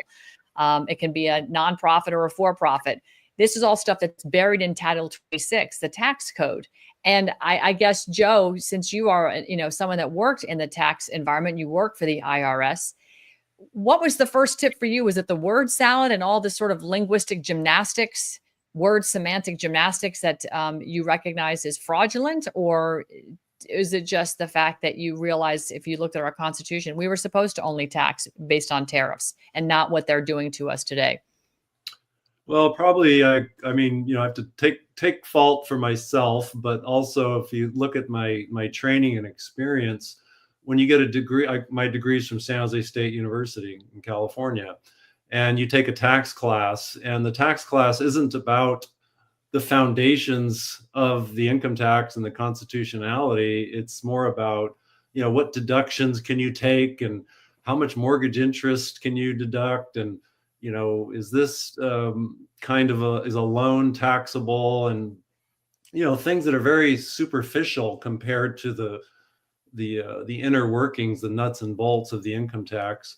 And then I took the CPA exam and studied for that. And so again, it's more of a surface level of education and experience. And then the IRS had its own tax training. So I think it was basically someone, DV Kid, maybe some of your audience is familiar with her, being on the radio one day and opening my eyes to, hey, why don't you look at the foundations? Why don't you actually look at the Internal Revenue Code or the Supreme Court cases rather than what the IRS says about those cases and about those laws? So that was basically my first eye-opening was, hey, you're a CPA, you're an IRS criminal investigator. You've got the competency to go to the source. Let's look at the actual Internal Revenue Code rather than a textbook. Let's look at the Supreme Court cases and read them rather than just look at what the IRS has to say about them. So that was really the way that I began to recognize that, hey, I don't need to be a lawyer to read a law, read a statute or read a court case and Right. see what was said about it. And of course, the Supreme Court will then refer to previous court cases, and so that you can just take the court's own opinion of their prior cases and draw a really solid conclusion. So my next question, then a follow up to you, and I'm going to direct this to Paymon, but then I'd like Joe to come in and sort of address this, is the Chevron doctrine, Paymon. We're starting to see bills put forward and suggestions that we need to dismantle agency government, which is music to my ears. You're not going to hear me boo-hoo over that. I think the people in a private capacity where we're not foxes guarding hen houses, as we've seen in Big Pharma and the FDA, and we can just go through them all. They all have their shills in these agencies. And of course, the OIG is another joke, right? These Office of Inspector Generals are sitting in the agency that they're supposed to be, for overseeing. It's just ripe for corruption, and human nature being what it is, we have to eliminate that temptation to take this grease, right? The palm grease. So Chevron doctrine, Paymon, how is that going to impact the future of the IRS, or will it have any impact on it whatsoever? It really won't, because all that was basically the court said we're going to do our job and do not defer to the interpretation of the executive branch about Right. what the law means. That's all it really is. What the Or the fundamental agency. thing. They were deferring to agencies, though, as well, Right. correct? They were doing, Right. but there was ambiguity in how the law perhaps gave some power through regulations to the executive branch. They said we're Right. going to defer to the agency's opinion about this issue, but that was wrong. And now they're going to go about what the courts are supposed to do, which is they interpret the laws versus relying on the executive branch to interpret the law that they come up with the regulation themselves they're enforcing. The thing about IRS is that I came from Iran, as you know, in 1977 at age 14, and I thought America was landed the free home of the brave. I was so glad to be this greatest country that ever lived. I loved America. I loved it when I saw it on TV screen as a child growing up in 1960s in Iran. So come to find out, wait a minute, why is this country not as free as it was advertised to be? So that's what got me into all this stuff in 1992. And I heard about income tax on a talk radio, kind of like Joe Bannister did. That was interesting back then, was talk radio shows. And I got into it and I thought, whoa, this is amazing. We are not supposed to be slaves of the federal government. Work, give an annual statement under oath to our slave owner government, how much we made, and beg for them to accept our deductions and expenses. That's not the way America was meant to be. When I found out that it's all based upon deception and our ignorance, I went 2 feet in. And my goal has always been to educate and inform the Goliath to wake up. The Gulliver. The Gulliver has been tied down little by little by this corrupt little bureaucrats, the system that we got corruption. All we gotta do is wake up and take the chains off.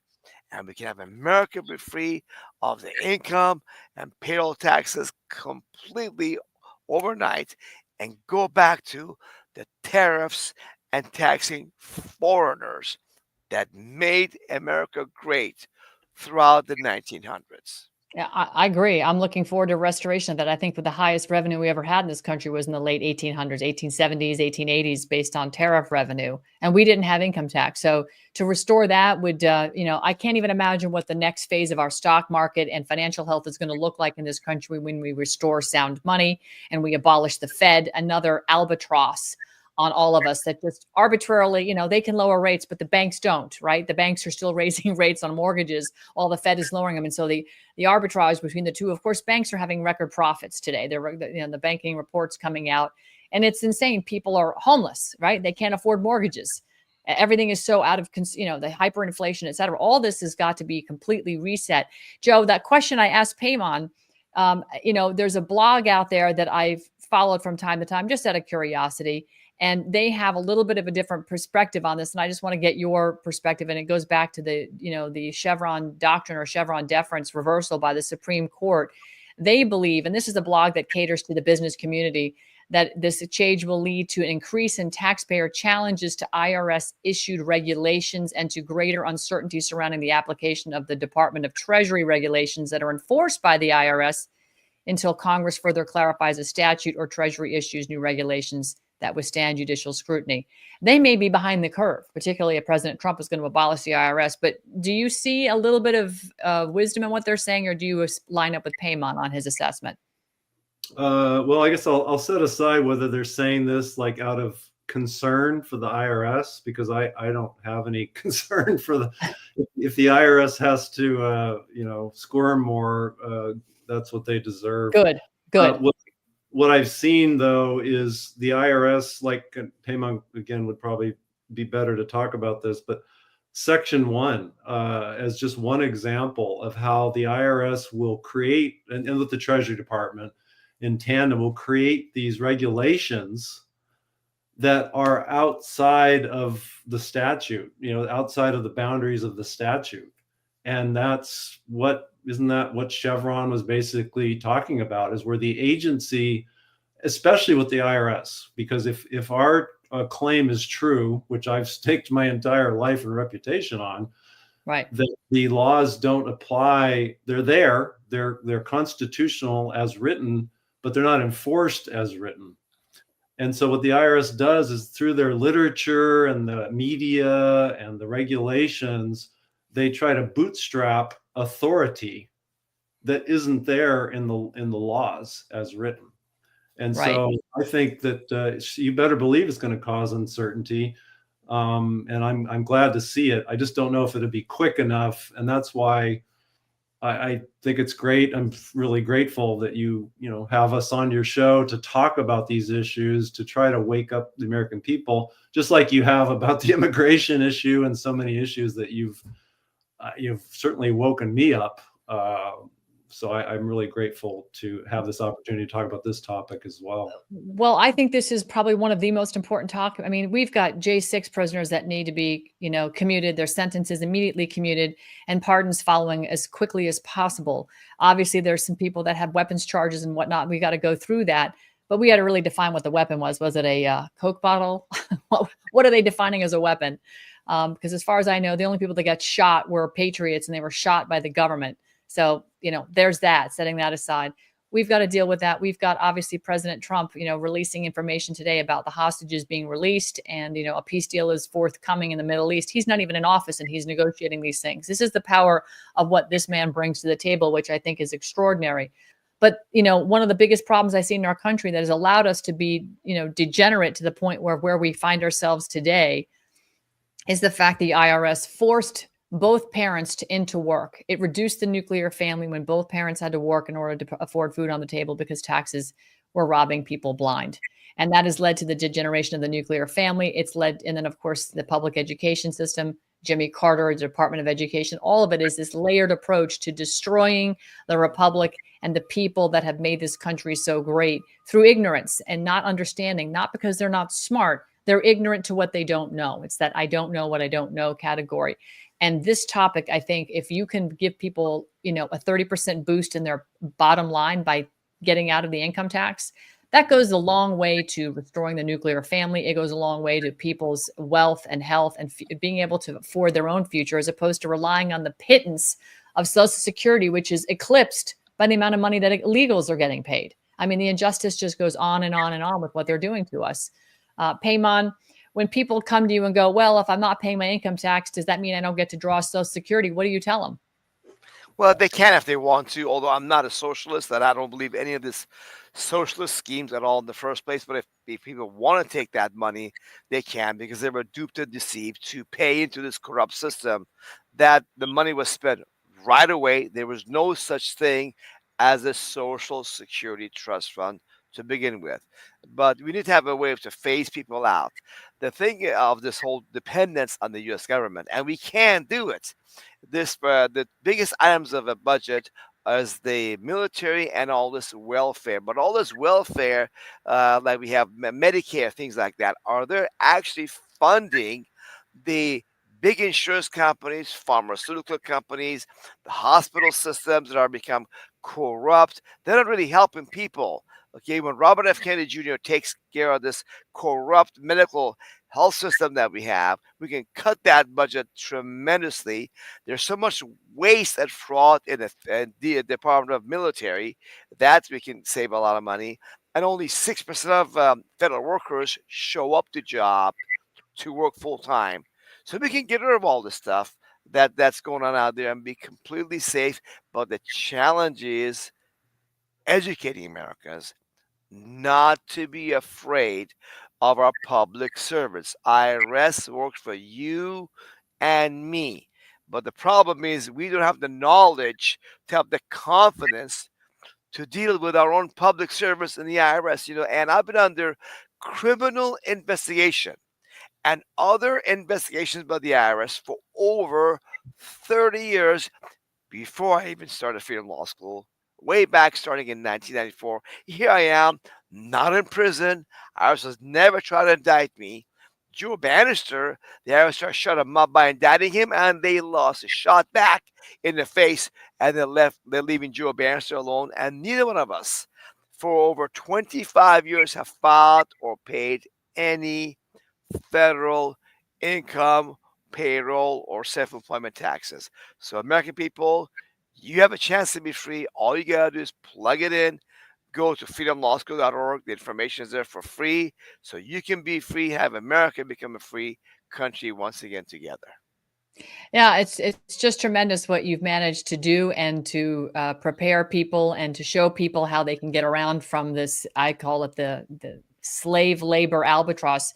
You know, when they wrote the original 13th Amendment, right? It was originally about no titles of nobility shall be serving in public office, and they rewrote it in the tumult of the Civil War and made it about freeing the slaves. And then they sort of put that into the 14th Amendment. I think it's clause 2, where they talk about involuntary servitude. I may be inaccurate about which clause it is in the 14th, but they call it involuntary servitude. But they left the door open, again, word salad. Well, what about voluntary servitude? And that is, in fact, what the income tax is all about. You are volunteering to donate a portion of your money, and you're going to say, well, based on your rules, codes, and statutes, I think it's only this much because I'm signing up to give you my total income. But I think through all the loopholes, I can get it to here that I'm going to donate. And then they're going to go, aha, you cheated us on your donation. You know, I mean, this is just how sick it is. But they've allowed, and this is why I'm a big proponent for erasing everything past the 10th Amendment. I think they're useless amendments, and they're frankly fraudulent. But Joe, when it comes to, moving forward and getting people out of the system, what recommendations do you have? Paymon says, just don't file. You line up with that and square with that? Well, I mean, interesting. I was accused by like a New York Times, or people that have such a great reputation for telling the truth. Yeah. That like I tell people, do this and do that, but I don't follow it myself. As Paymon said, the last federal tax return I filed was in 1998, and but yet I don't tell people what to do. I do tell them that they should not be afraid, and if they have fear, at least try to work at reducing the fear by educating themselves. Because in my experience, and the experience of everyone I've ever come in contact with, the more you educate yourself, it chases out the fear. And then once you are educated, or you become more educated, and your fear has subsided, you can think more clearly about what it is you want to do. Some people may be in a circumstance that it may not be as easy to just stop filing. So it's not a cookie cutter approach. And that's why I think, Paymon's website, he provides information where people can begin to apply the facts to their circumstances, right? And make those kinds of decisions. But for myself, I have to honestly say, I was prosecuted because of tax returns that were filed. You sign under penalty of perjury, and they can charge you with a felony. If you don't file a tax return at all, and the punishment for that is a misdemeanor. And Paymon also shows statistics that come from the government about the nosedive in enforcement. So I think people need to, educate themselves about the risks. And I think what they'll find, though, is the risks that they thought were there, they thought existed, don't exist, or largely don't exist. What is the risk? I've read numbers like 1 in 250,000 will be audited, kind of a thing. What is the risk? Because Paymon made a case for, these 87,000 agents is really over the course of 10 years, and they're a dinosaur that's dying on the vine. And if Trump is serious and Congress will get behind him, I think we're going to see the end of the IRS. But what are the risks in today's environment of being audited and being held for a misdemeanor? I mean, Paymon, he's got the numbers. I mean, I think it's in the hundreds out of a country of 340 million people. The prosecutions for misdemeanors may be even in the dozens or less. Felony prosecutions may be in the hundreds. And this is out of a country of 340 million people. You can do the math on that. Are they going after the super wealthy and then making their way down to middle America? Because why bother for a couple $100 when you can get millions? They're generally going to target, of course, this was the case even when I was there and after. They love to target people that are super well known, like a Wesley Snipes. Earlier in the show, you showed the Bernhoft law firm who defended me successfully, obviously, but also people like Wesley Snipes. So they do like the big time movie stars. If Elon Musk stopped filing, they, but again, if you have an administration that understands that J6 prisoners are not criminals, that the DOJ broke the laws by spying on American citizens. What we need is an administration that recognizes the boundaries of government and recognizes the heavy hand of government. And if that's taken off our necks and the American people learn the truth about the income tax, it's going to be a new springtime, especially over these next 4 years. Yeah, I look forward to the people coming around to that great awakening, because it is high time. We have been the butt of our own government's jokes, and they've done everything. They're exterminating us from the skies, spraying us like roaches. They've injected, millions and millions of people, billions, frankly, 5.5 billion around the world took that bioweapon. And, we're seeing the fruits of that war crime, essentially.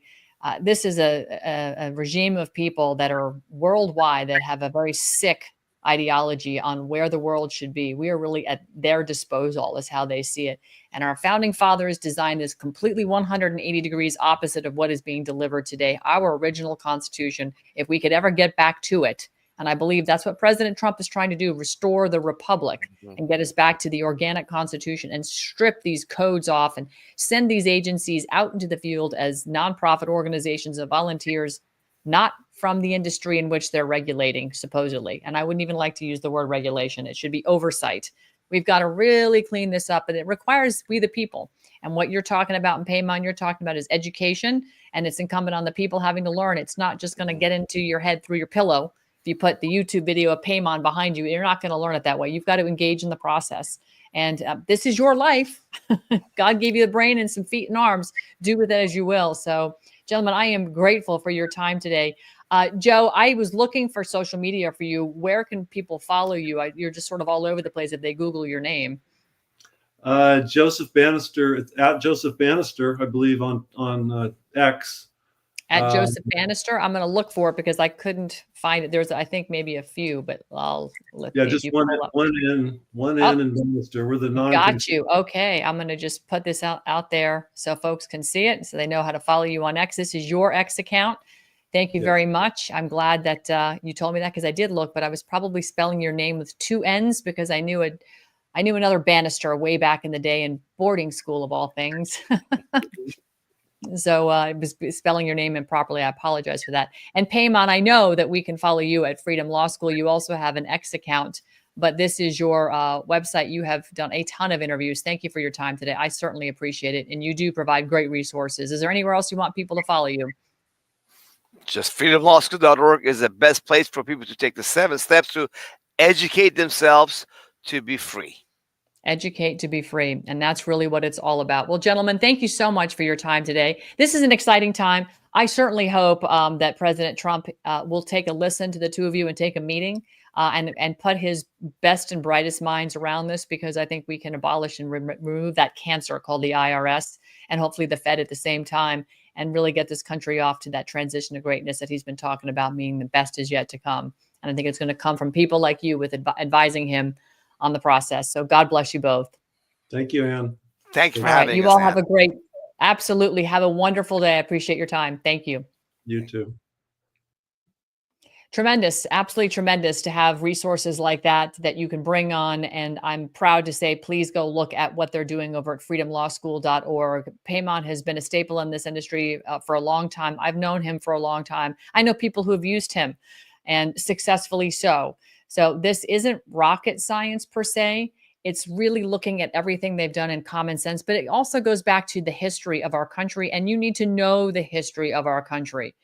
It's okay to not know it now, but it's not okay now that you've been told, right? If you are considering, if you are going to continue to fill out a 1040 or a W-2, and because you work for a corporation, there are other ways you can get out of having taxes pulled from your paycheck.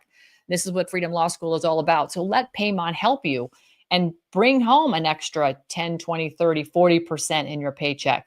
Why not? I mean, it's money that's yours. You shouldn't have to donate it, and you shouldn't feel like you have to donate it, because that's in fact what you're doing.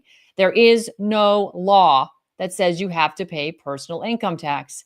I don't think I can say it more clearly than that.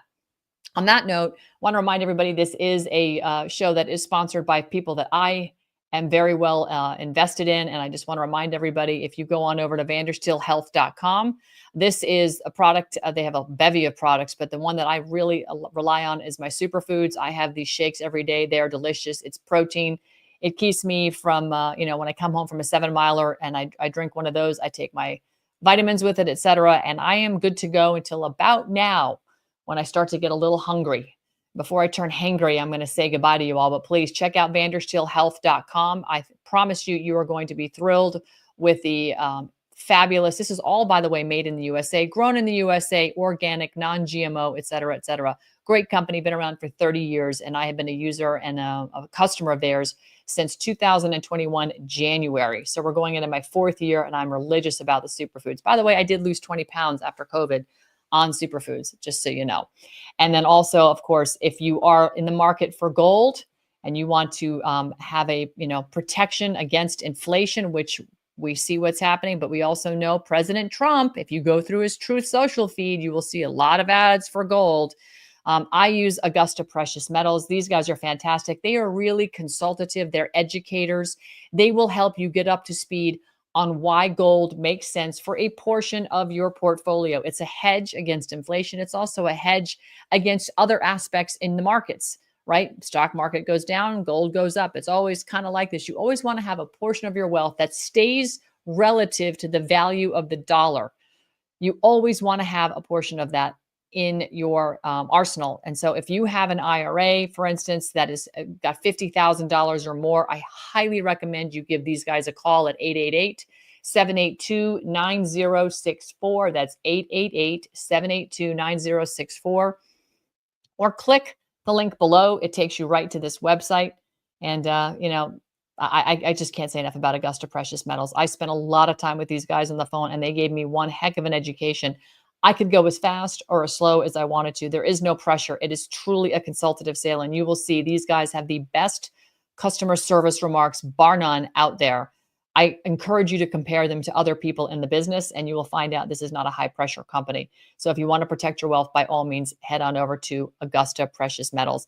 And without further ado, I hope you guys have a fantastic Wednesday. We are T-5 from Inauguration Day and T-4 from whatever President Trump has planned on January 19th. I think it's going to be extra special. I will be with the J6ers on January 20th. I am not going anywhere near DC. And I'm just going to take the opportunity to give some J6ers here in Florida a hug as they get released from prison. I look forward to that. Stay tuned for more of that. I should be live that day when all that goes down. I hope you all have a blessed Wednesday. God bless everybody. Have a wonderful day.